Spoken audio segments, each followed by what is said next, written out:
वाल्मिक कराड आणि विष्णू चाटेला गुरुमाऊली अण्णासाहेब मोरेंनी लपवल्याचा आरोप भूमाता ब्रिगेडच्या तृप्ती देसाईंनी केलेला आहे। अण्णा मोरे आणि त्यांच्या मुलांनी कराड आणि चाटेला दिंडोरीच्या स्वामी समर्थ सेवा केंद्रात लपवून ठेवल्याचा दावा देसाई यांनी केला। दिंडोरीच्या आश्रमाचं सीसीटीव्ही फुटेज पोलिसांनी ताब्यात घ्यावं असं देखील तृप्ती देसाईंनी म्हटलंय।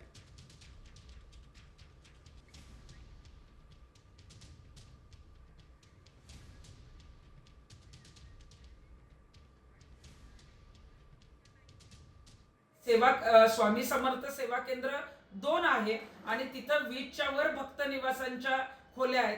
त्या खोल्यामध्ये जे आहे ते अण्णा मोरे आणि त्यांच्या मुलांनी मिळून जे आहे ते वाल्मिक कराड आणि विष्णू चाटे या दोघांनाही लपवलं होतं। ते दोघंही तिथं वास्तव्याला होते। त्यामुळे माझी पोलीस प्रशासन, सीआयडी आणि एसआयटी या सगळ्यांनाच विनंती आहे की स्वामी समर्थ केंद्र 2 मधले जे काही सीसीटीव्ही आणि डीव्हीआर आहेत ते ताबडतोब जे आहेत ते आपण ताब्यात घ्यावे, तरच तो वास्तव्याला होता की नाही हे आपल्याला समजेल।